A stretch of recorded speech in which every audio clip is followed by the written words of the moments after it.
Have you ever been lost?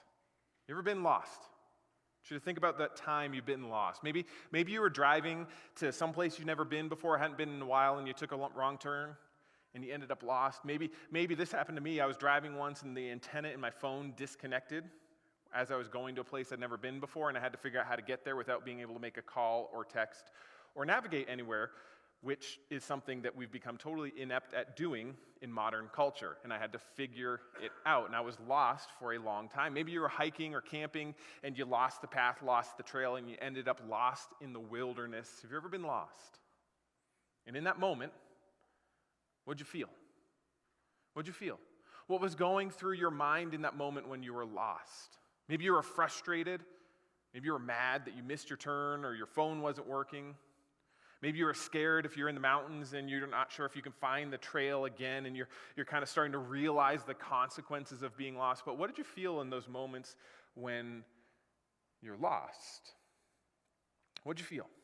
Now, for the most part, and most of the times that we're lost, because we all end up lost pretty regularly, we can kind of laugh it off, because most of the time it's just, we just missed the turn or something inconsequential happened, and it's not really that big of a deal. But there are other times where we end up lost, where the consequences of being lost is a lot greater. The stakes are higher. And one of the things that I love doing is I love hiking. In particular, I love hiking 14,000-foot mountains.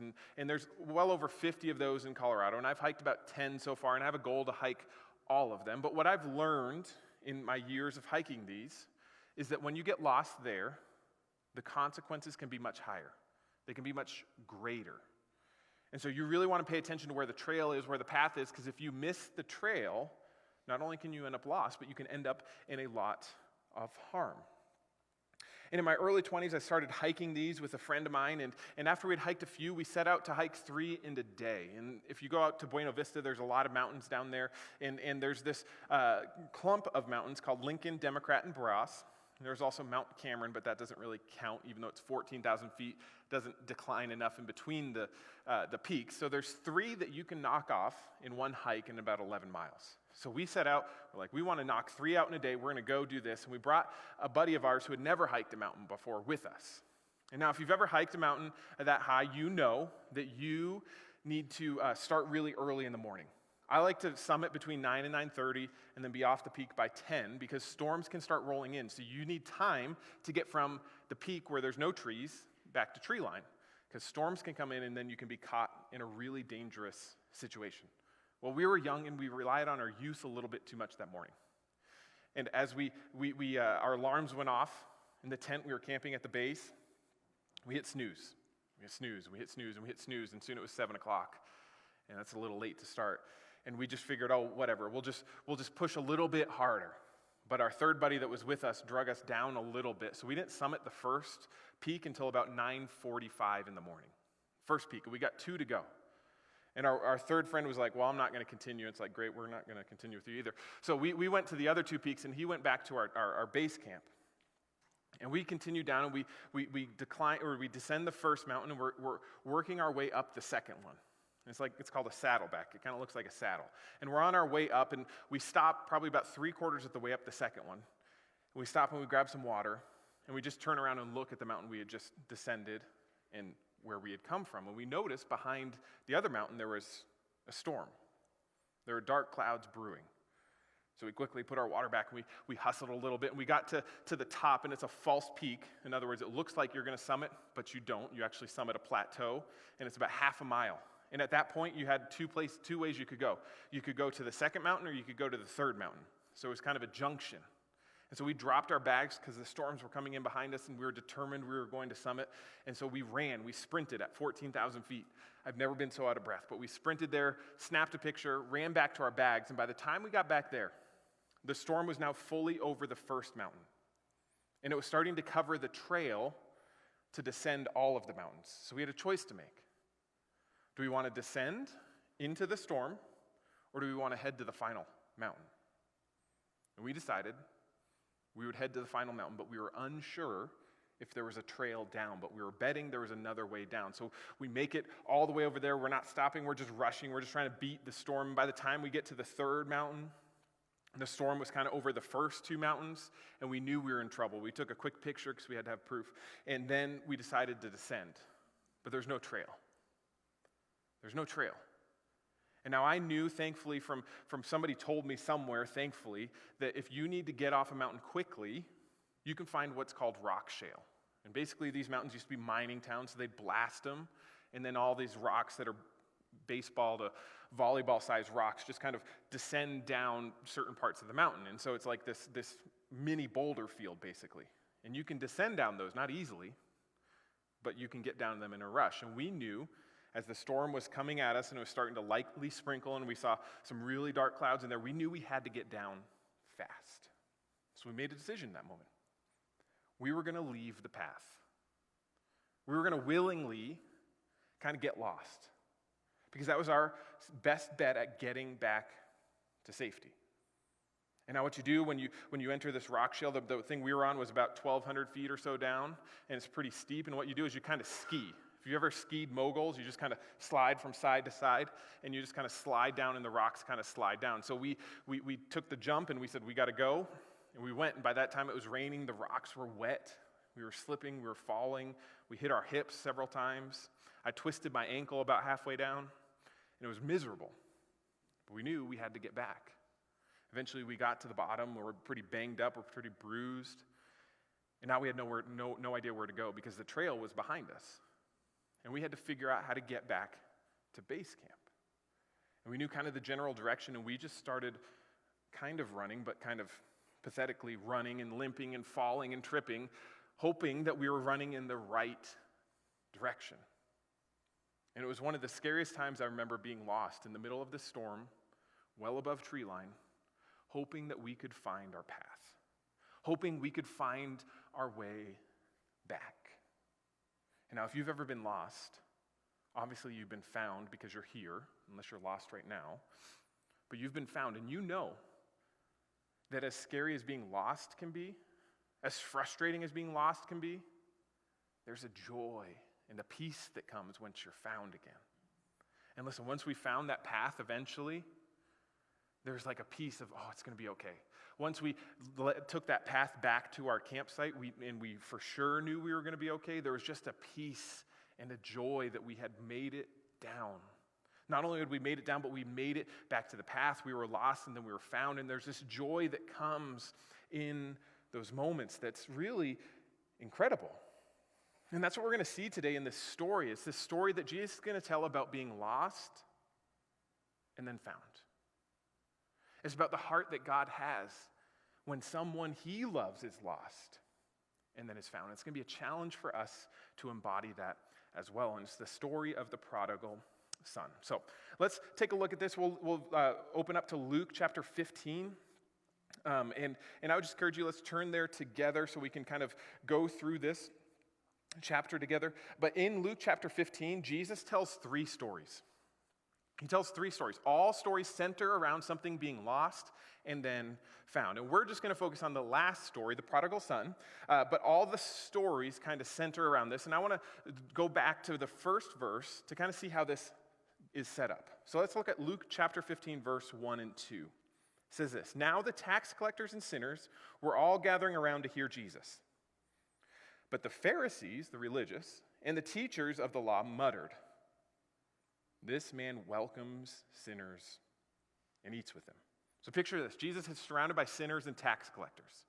Sinners, we know who sinners are, right? The people that do those things that you're not supposed to do. Jesus is surrounded by those people. Tax collectors, they're the ones that betrayed their country to sell out their neighbors and their friends so that the Roman government could get taxes, and they'd tax them extra so that they could live rich and lavish lives. They were hated by the Jews. So Jesus is surrounded by these people, the sinners and tax collectors, and then the religious people in Jesus' day see Jesus in this crowd, and they mutter this phrase: "This man eats with sinners and tax collectors." And we might kind of see that almost in a complimentary fashion today, because yeah, of course Jesus hung out with those people. But they meant it in a derogatory fashion because they were insinuating that not only does Jesus eat with them, he is them. He's one of them. He is a sinner. He is one of those people. But Jesus, even though he did eat with them, he never participated in their sin. Even though he did go to them, he never sinned with them, but he went to them because he loved them and he had a better way for them to live. And ironically, even though the religious leaders, they thought they were better, they weren't. They were no better than the sinners and tax collectors. Their sin might have looked different, but it was still present.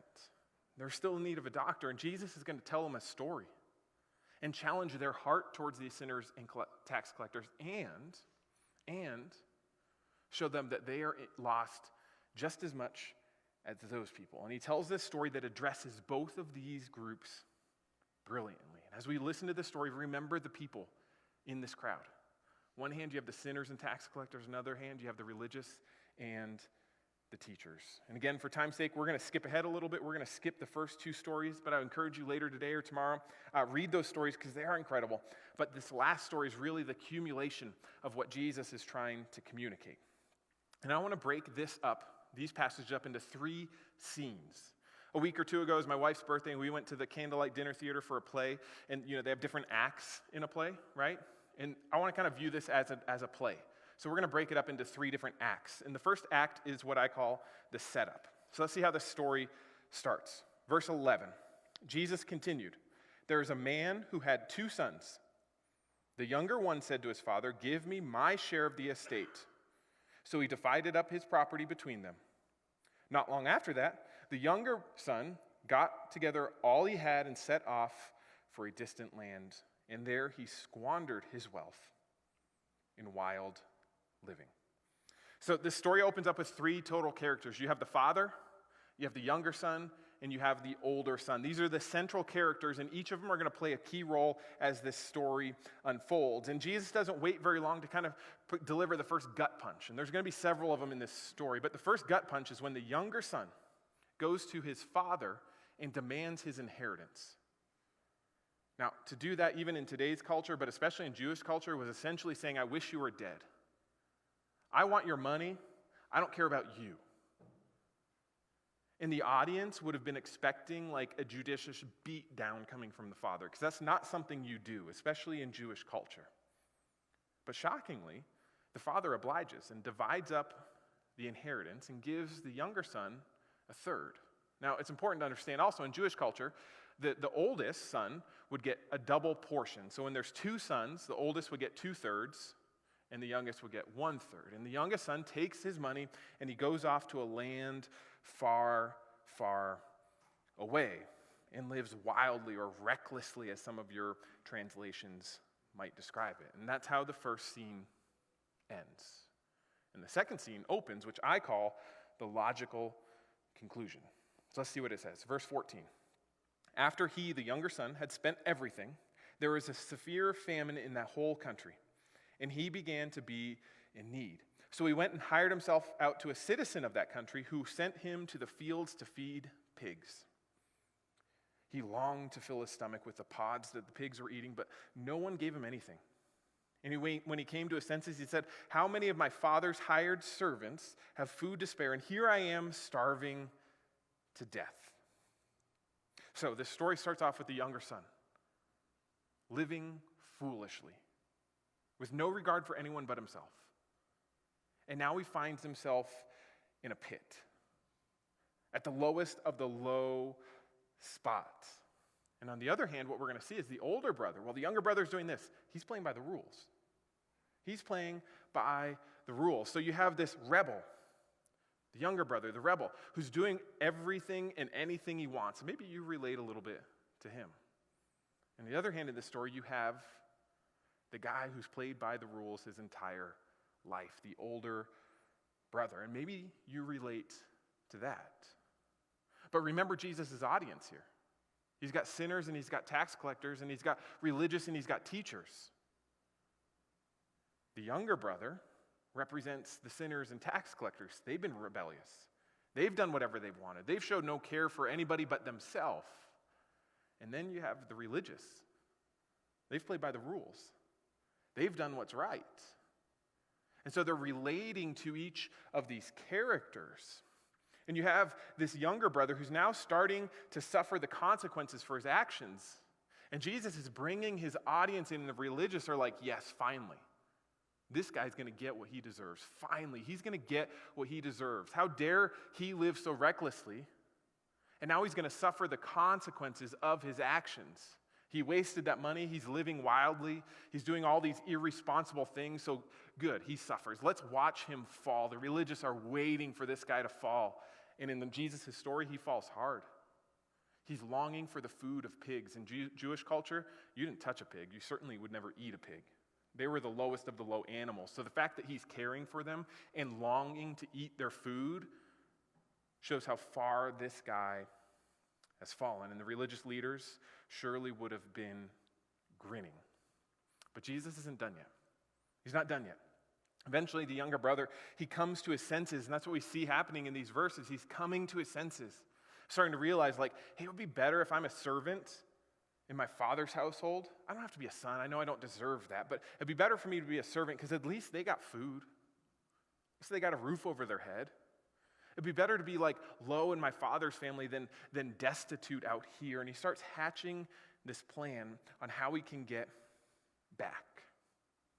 And the religious leaders, they're engaged in this because they're hoping that once he comes back, the father will finally give the son what he deserves. And that leads us to the last act, which I call the twist.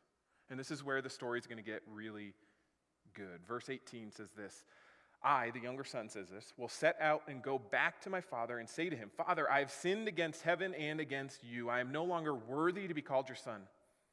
Make me like one of your servants. So he's walking back home and he's rehearsing what he's going to say.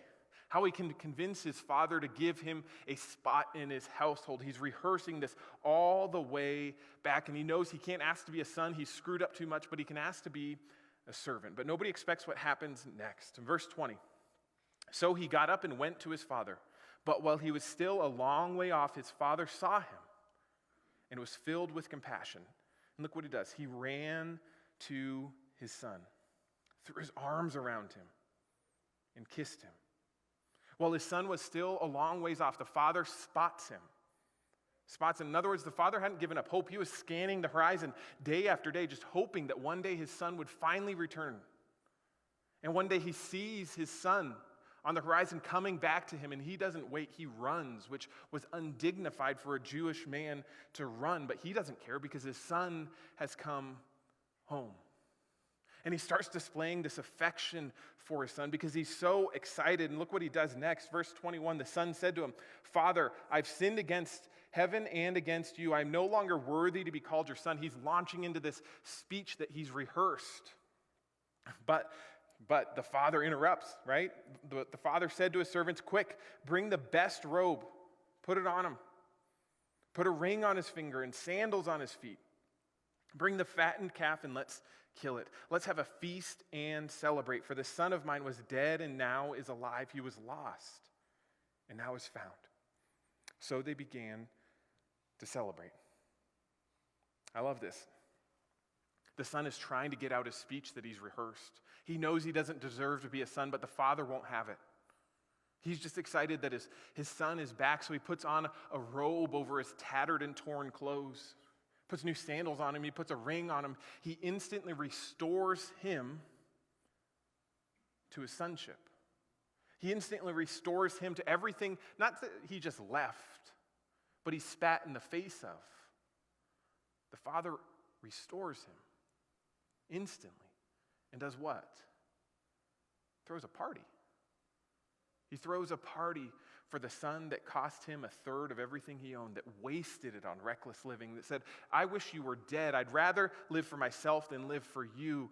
When he returns, the father throws a party. And the religious leaders, their jaws surely would have dropped. They weren't expecting this. But Jesus isn't done yet. Verse 25 says this, meanwhile, the older son, the guy who played by all the rules, he was in the field. And when he came near to the house, he heard music and dancing. So he called one of the servants and asked, what's going on? He said, your brother has come, and your father has killed the fattened calf because he has been back safe and sound. So the older brother, who is working in the field, he's been playing by the rules his whole life. He's still playing by the rules. He comes back, to a party. And not just like any party, but like the epic party. And he wants to know what's going on. Why are we just throwing this random party? And to his shock and to his horror, he finds out it's for his younger brother. The one who left. The one who screwed everything up. He finds out the party's for him, and this is how he reacts in verse 28. The older brother became angry, refused to go in. So his father went out and pleaded with him. But he answered his father, "Look, all these years I've been slaving for you, never disobeyed your orders, and you never gave me even a young goat so I could celebrate with my friends. But when this son of yours who has squandered your property with prostitutes comes home, you kill the fattened calf for him." And instantly, the brother gets angry and refuses to go in. And we should note here, he has like a right? He's not all wrong here. He's played by the rules, and the younger brother's done whatever he's wanted to. You know, last week we looked at the topic of forgiveness. And forgiveness isn't what we need. Forgiveness isn't fair, but it is freeing. And if you missed that message, you can go online and watch that or download it on your favorite podcasting app. But we need to understand this older brother, he has a point. He's played by the rules and his younger brother hasn't. And he wants the younger brother to get what he deserves. But however, in his spirit of pursuing the law, he's missed the heart of the law. He's missed the heart. He's missed the compassion and the forgiveness that the father has for his son. So the father comes after him. And interestingly, for the second time in this parable, the father leaves to go after his son. He's pursuing both of their sons because he wants them both back. But this interaction with the older brother goes much different because the older brother would rather wallow in self-pity than join the party. And he even starts throwing around accusations that might not even be true. He mentions this stuff about prostitutes and all these things that he did, but we don't know that the younger brother ever did that. That's not in the story. And so he's making things up. He's fabricating things to make that guy appear worse. He wants him to appear worse so he can appear better. But the father remains gentle and shows grace towards the older brother just as he did the younger. Verse 31 says this, "My son," the father said, "you are always with me and everything I have is yours. But we had to celebrate and be glad because this brother of yours was dead and is alive again. He was lost and is found." And this father is reminding him, listen, the rest of what I have is yours. We already divided up the inheritance. It's yours. It's yours. You'll get what is coming towards you. But he's also challenging him to celebrate. Because what's more important than the inheritance? His brother.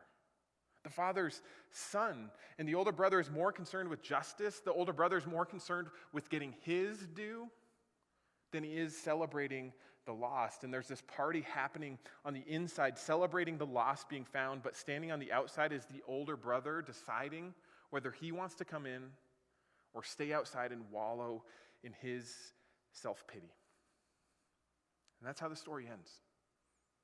Does the older brother go in? We don't know. Jesus ends the story there. And I think it's because Jesus is leaving it open. Remember his audience. He's got sinners and tax collectors, and he's got the religious. Jesus is saving the sinners and tax collectors, and the religious are looking at him and thinking, you shouldn't do that. Do you know all the things that they've done? Do you know how many people they've ripped off? Do you know how many rules they broke? Do you know how many times they sinned? You shouldn't go to them. And Jesus is saying, no, you should come into the party and celebrate the lost being found. You see, we often call this story the story of the prodigal son, but it's really the story of the prodigal sons. Because there's two sons that are lost in this story. The first one got lost in a land far away, but the second one got lost at home. And the reality is the people Jesus was interacting with, the sinners and tax collectors, they got lost in a land far away. But the religious leaders in Jesus' day, they got lost at home. And Jesus is inviting them, both of these parties, to come home and to come into the party. To not be lost anymore, but to instead be found. And you see the Pharisees in this story, the religious leaders, the older brothers, they were hoping that the father was going to dish out justice because the younger son rebelled and they wanted him to get what he deserved. And that's what they expected of God. They thought the Messiah, Jesus, would come down and give all those sinners and all those other peoples what they deserve. They thought he was going to come down and just kick down doors and beat people up and say, you're wrong, and these religious people, they're right. But Jesus didn't come in like that. He's not like that. And yet on the other side, you have the younger brothers. You have the sinners and the tax collectors, and they're just hoping. They're just hoping that they haven't screwed up one too many times. They're just hoping that they can still get back to God and into the life that they have for Him, but they just feel so beaten down because they just can't seem to get anything right. And the story of the prodigal son shows us Jesus' heart. It shows us the Father's heart. It's for the lost. It's for the broken. It's for those that have screwed up one too many times. And it tells us that even after we've screwed up, even after we've spent every last penny in reckless living, that when we come home, God doesn't want to belittle us. He doesn't want to beat us. He doesn't want to point the finger on our face and say, see, I told you so. No, He wants to restore us as sons and daughters of the King. He wants to restore us to our previous place and throw a party to celebrate the lost being found. And the story ends for the younger brothers, for the sinners and tax collectors, with an incredible hope that we can indeed come home and not only be accepted, but to be welcomed and celebrated. And it ends as a challenge for the older brothers to do the same, to welcome the lost and the hurting and the broken when they come into our life, and to understand that we too are lost. We're all lost. Some of us get lost in a land far away. Some of us get lost right at home. And I love how Jesus ends this story without a conclusion, because it allowed His audience 2,000 years ago and us today to place ourselves in the story and ask ourselves, are we going to go into the party? Are we going to return home? Are we going to celebrate the lost being found? And the application of this parable for each of us, it depends on where you see yourself in the story. It depends on where you see yourself. Are you the older brother, or are you the younger brother? Are you the older brother, or are you the younger brother? Which one are you? And for the younger brothers, the application from this parable is come home. Come home. You might expect to find an angry God when you come home. You might expect to find a God that just wants to beat you up, that just wants to point the finger at you, that's going to make you kind of earn it back, that you have to be a servant at the lowest of the low positions. And unfortunately, a lot of Christians, a lot of churches have portrayed that before. They want to beat people up for the mistakes they've already made, but when you come home to God, what He wants to do, He wants to restore you. He wants to celebrate the lost being found. He wants to throw a party. And I've talked to so many people that haven't been in church in forever, and they expect when they walk in there, God's just going to be so disappointed with them. But you know what this parable teaches us, what God does? He celebrates. He celebrates when the lost become found. So if you identify with the younger brother, the application is come home. Leave that life you used to have behind, because it never really gave you what you hoped for anyway, did it? I mean, the pursuit of money, the pursuit of power, the pursuit of him, of her, of whatever it was that you were about, did it really give you what you wanted anyway? Or did you end up like the younger brother in this story who had nothing left? Where what you wanted got you? Because here's what I've seen. The things of this world, they satisfy it for a moment. But pretty soon you need a new one and the next one. And you're always looking for more, and it just makes you more and more thirsty. It's like drinking salt water. It's refreshing for half a second. But then you got to drink more and more and more and more, and it leaves us increasingly empty. So the application for us, for the younger brothers, is come home, leave that life behind. Because it didn't give you what you thought it could anyway. Come back to Jesus, because He has something better. Now, for the older brothers in the story, the application for you is to join the party. Join the party. You know, it's tempting as people who have kind of been rule followers our whole life to develop this attitude of self-righteousness, like I'm better than those people over there. But what we need to do, if we're the older brother, is we need to understand first we are lost too, just as bad as everybody else. Our sin might look different, but it's still there. And we're lost. And what we need to do is join the party, join the celebration. Rather than throw stones, we need to go in and celebrate the lost being found. After all, we are lost, and we are found. We need forgiveness just as much as they do, and we can celebrate that. And there's a temptation I get in older brothers to think because we never ran away, because we never did anything so reckless, that we're better. And so we judge people. We judge people who look different, who sin different, who are different. We think, well, they shouldn't have left. They shouldn't have done that. They should have been smarter. They shouldn't struggle with that sin. They just need to stop it. They just need to get their act together. They just need to be more like us. And we take this attitude. Maybe you've been in a church, maybe you've been around Christians that are like that. But that's not the heart of God. That's not the heart of God. You know, Christians, we should celebrate the lost being found. Rather than throw rocks, we should throw a party. Because that's what Jesus did. He celebrates the lost being found. So if you're an older brother, join the party. Join the party. Celebrate the lost being found. You see this parable, it reminds us that we all have a tendency to get lost. It reminds us of the Father's heart for all of us, for those who get lost afar and those who get lost at home. And it challenges us to have that same heart, to not belittle or condemn or criticize, but to welcome people back in. That's what Jesus does for us, and he wants us to have that same heart, to have that same attitude, to put down our rocks and to throw a party for the lost being found. So if you think you've screwed up one too many times, if you think that God can't possibly love you or use you or have a plan for you, let me tell you, you're wrong. This parable shows us that. Shows us that no matter how far we've gone, no matter how many times we've screwed up, if we've wasted every single thing, every single opportunity, every single piece of money that we have, every single thing that God has given us, if we wasted it all, this story tells us that there's still hope. God can still restore us. He can still redeem us. And all we need to do is go home. Go home. Join the party. You don't have to stay in your hopelessness or your brokenness. You don't have to stay in your self-righteousness and your judgmentalism.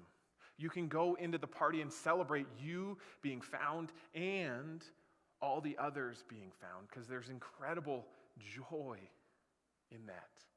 And when we go back home, when we join the party, we too can celebrate and understand the heart of the Father. So go back to Jesus, because he has something better for you. Let's pray. Dear God, we just thank you. We thank you for all that you've done for us. We thank you that you came and entered into our story, and that you died on the cross so that we can have this incredible life and hope in you. God, I pray that we might be a church that celebrates the lost being found, and we might be a people that understand that we're all lost. But because of you, we have an incredible, incredible hope. Pray these things in Jesus' name. Amen.